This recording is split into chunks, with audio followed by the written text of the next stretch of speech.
What if I told you that hundreds of thousands of people could lose their homes this year?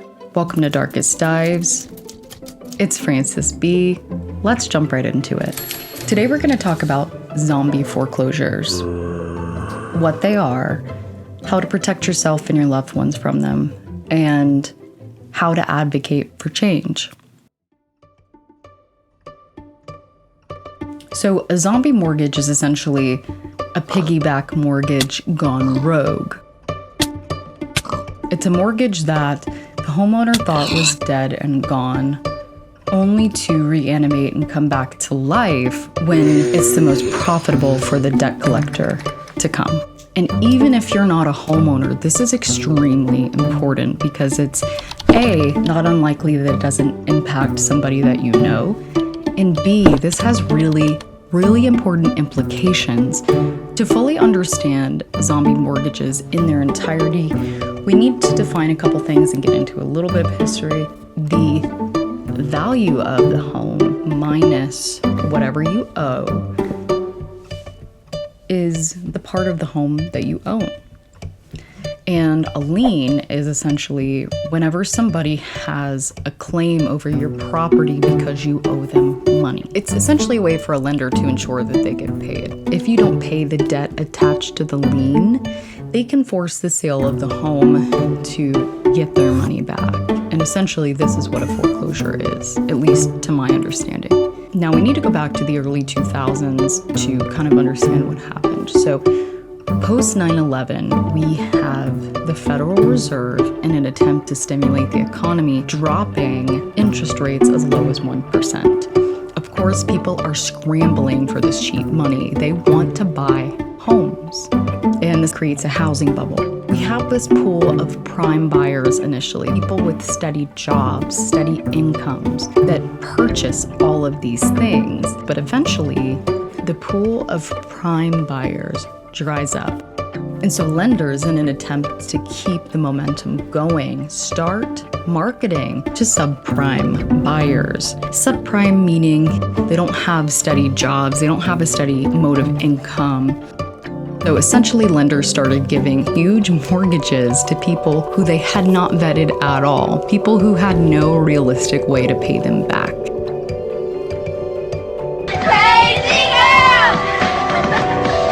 She sings this tonight. I know. Hey, Dad, pull over. We need gum. Yeah. Oh, honey? Here's some money. What do we got here?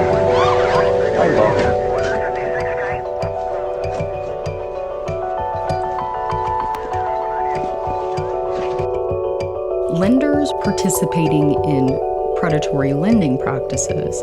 So you had a lot of lenders using adjustable rate mortgages. In this case in particular, they started with teaser rates. So for the first few years, for a short period of time, they would leave interest rates pretty low. People could afford their mortgages. After a set period of time, those mortgages would double or even triple. These loans that we're talking about were then eventually bundled and sold to investors as mortgage-backed securities. All of these subprime loans that we're talking about were marketed to these investors as secure, safe to invest in, even though this wasn't necessarily the case. We have millions of people who have these mortgages that all of a sudden double or even triple.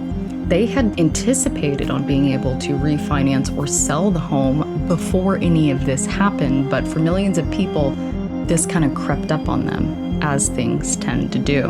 A lot of people couldn't refinance because now the interest rates were even higher than they were before. Also, people realized that they could not sell their home because there were so many sellers on the market and not enough buyers. So concurrently with all of this, we have banks and other financial institutions that borrow a ton of money to invest in these mortgage-backed securities and other really risky investments. And we can use a thin down payment analogy to kind of understand what they did and what happened.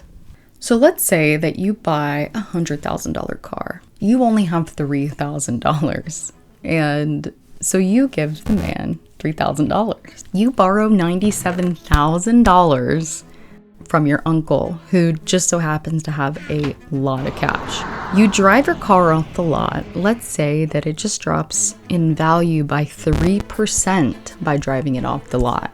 In this scenario, you have now lost your $3,000 down payment. Let's say that something anomalous happens to the car, and now it's only worth 95% of what you paid for it. Now you owe your uncle more than the car is actually worth. In this scenario, you would be underwater. Banks essentially did this on a massive, massive scale. They borrowed a bunch of money from their uncle to invest in mortgage-backed securities and risky investments. And they essentially had no down payment or capital. So when the market dipped even slightly, they now owed their uncle more than their investments were even worth. And they didn't just lose profit, they became bankrupt because they had no way to pay this back. In this scenario, their uncle is Bank B. They have borrowed a ton of money from Bank B. And Bank A says, hey, I can't pay you back. I'm really sorry about that. My bad. Now Bank B is left with a huge hole in its pocket. And keep in mind, Bank B also borrowed from Bank C. And so there is this huge domino effect across the country, across the globe, really, because this happened on a global scale. This wasn't just in the United States. And because banks and financial institutions provide credit for literally everything, we saw a global economic collapse.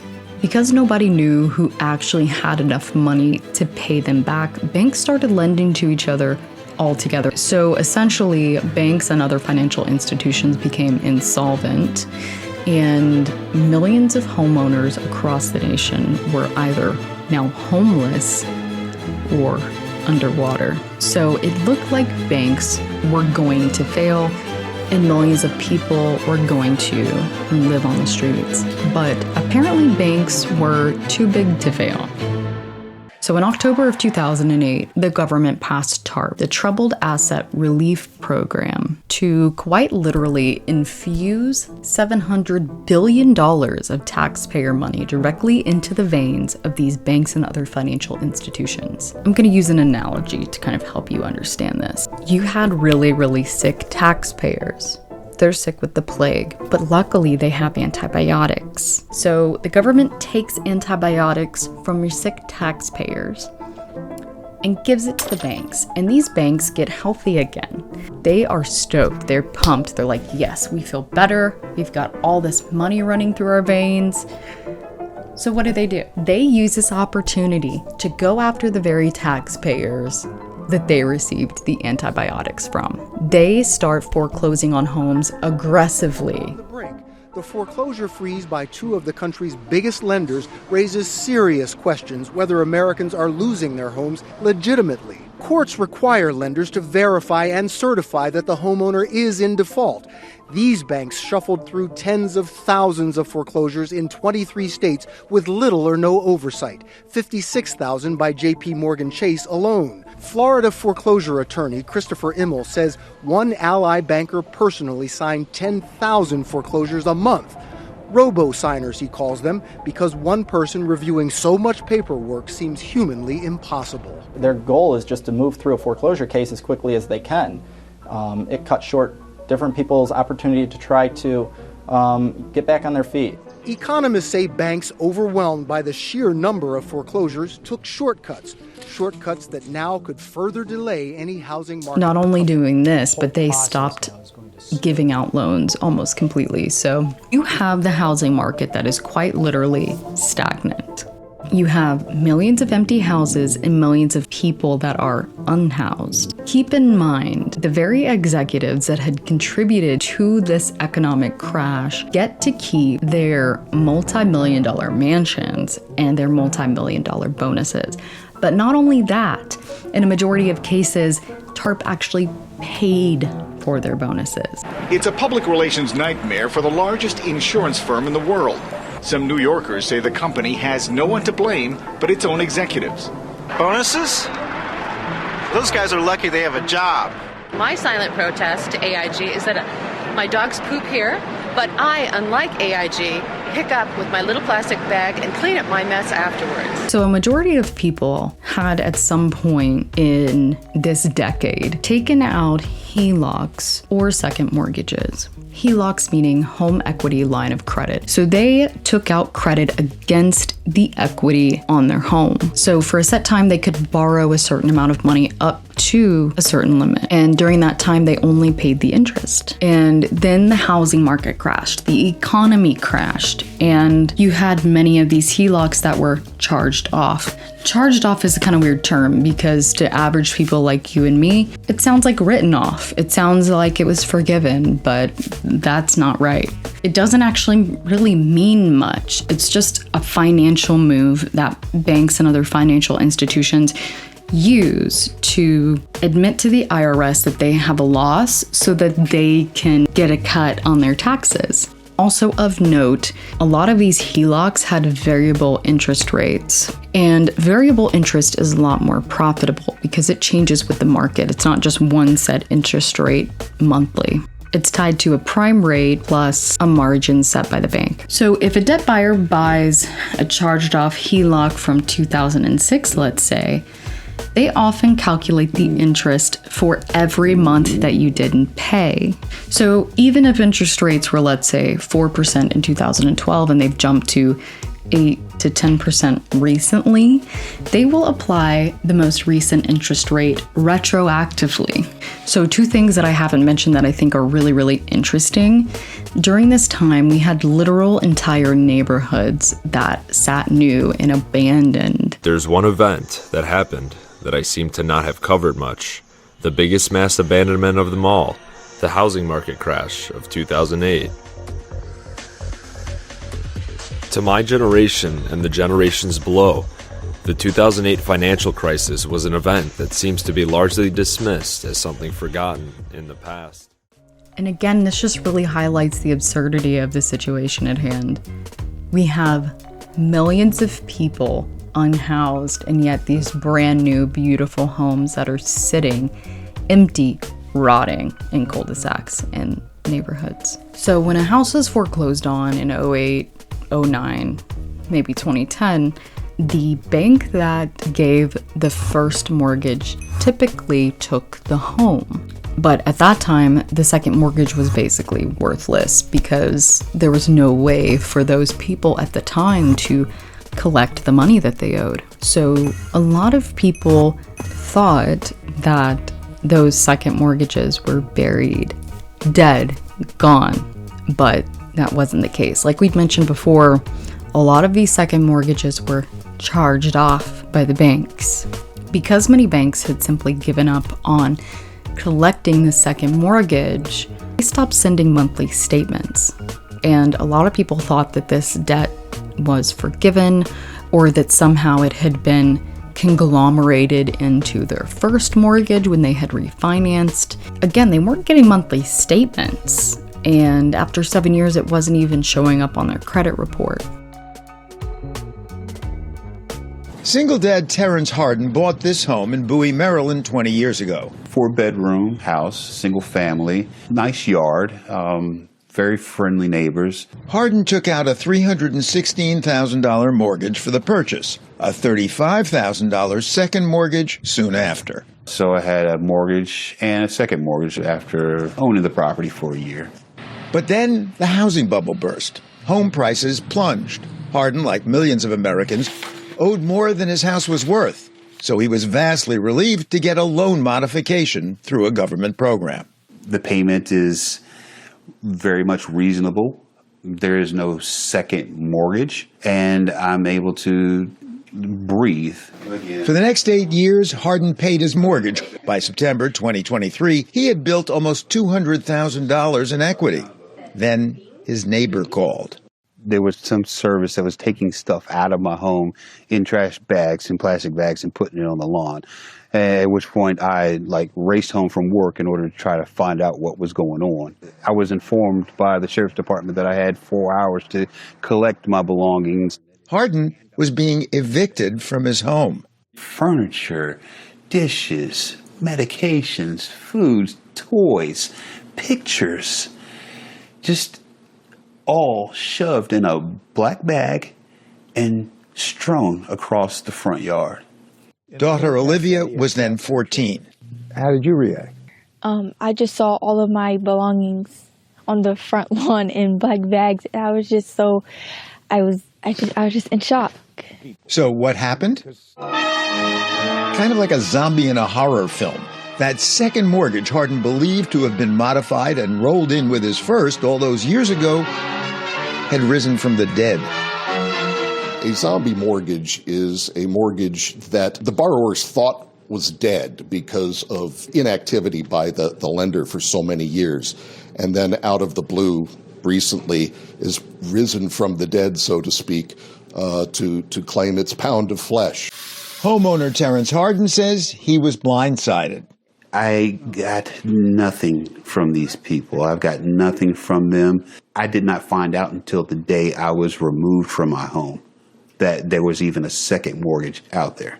It's not bad enough that this zombie second is coming back to collect on a mortgage that you may have taken out 20 years ago and forgot about.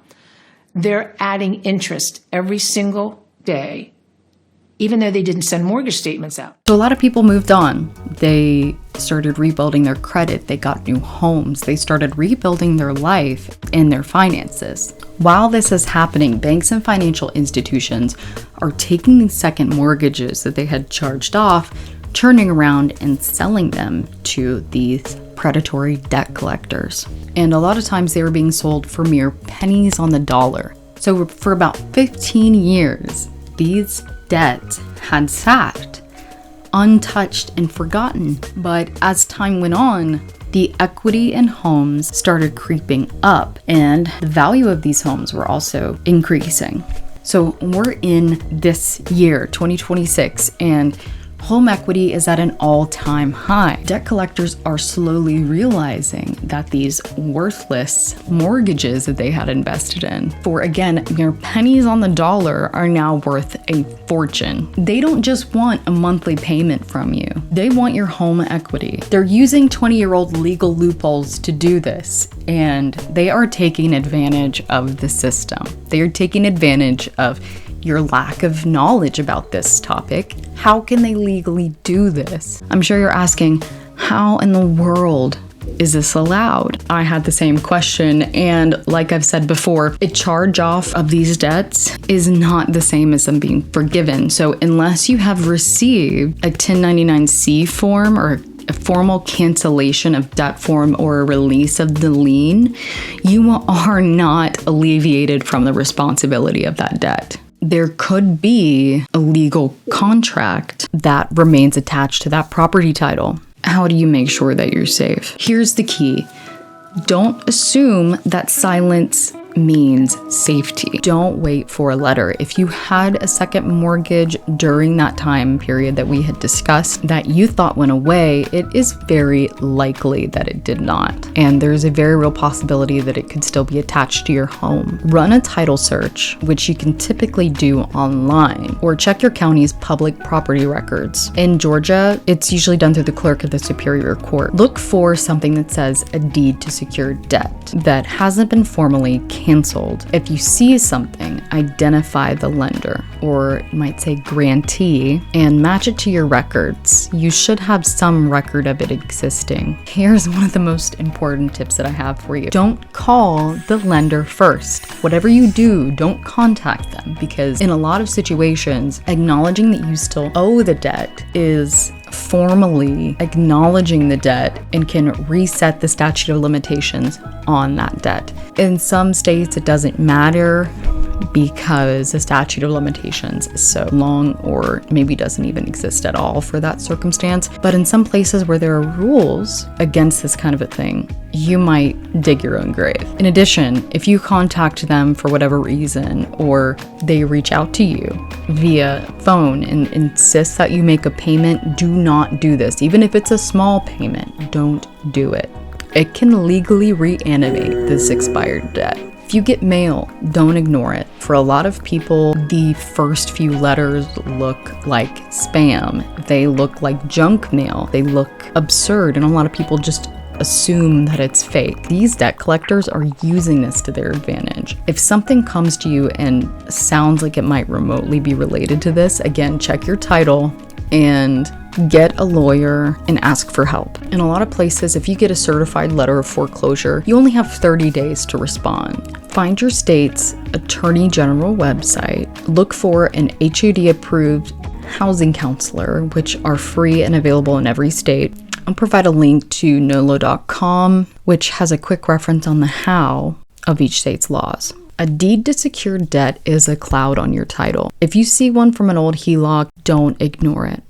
It is a legal ticking time bomb. Check for a maturity date and talk to a real estate attorney as soon as possible. You want to make sure that you clear your title while you have the upper hand, not while you only have 30 days. How do we fight against this? The Consumer Financial Protection Bureau is the federal hammer in this situation. In 2023, they issued a landmark opinion, essentially stating that threatening to foreclose on a debt that's past the state's statute of limitations is a violation of the Fair Debt Collection Act. And systemic change also involves going after these banks who sold these extinguished debts to collectors. So just this year, launched an investigation into whether these banks that took federal credits for forgiving these loans in 2012 turned around and sold these to debt collectors. If it's proven that these banks double dipped and got a tax break and then made money selling it, they could be facing massive class action lawsuits that would force them to pay back and potentially even cancel these liens. But don't wait for that. Let's say you say, I understand systemic change needs to be made, but how do I contribute? If you have one of these circumstances that you want to report it to the CFPB. Every single complaint filed becomes part of a public database that lawmakers use to justify new rules and regulations. They also use the volume of complaints to launch investigations. Most importantly, contact your state representative. Contacting one of these people is 1,000 times more powerful and potent than posting an angry tweet or an angry TikTok. I will put an outline for one in the description below so that you don't have to think much about it, but please feel free to edit it, of course, if you feel like it needs editing. So to conclude this, zombie mortgages are not benign. They aren't going away anytime soon, it seems like. They're a way for these parasites to suck the hard-earned equity out of your home, out of your life. It allows these parasites to destabilize this amazing life that you've built for yourself. If you don't take anything else away from this episode, check your title. If they call you or leave a letter, contact an attorney. Don't make a payment over the phone. Don't call and acknowledge them without contacting an attorney first. Use your voice. Don't be afraid to contact the people who need to earn your vote. Don't just complain to your friends or complain on TikTok. Complain to the people who have the power to make change. Thank you so much for listening. If you want to see more content like this, please like and subscribe. Make sure to comment and give me feedback, honest feedback, so that I can continue to improve, to make more videos for you amazing people. Thanks for listening to Darkest Dives. See you next time.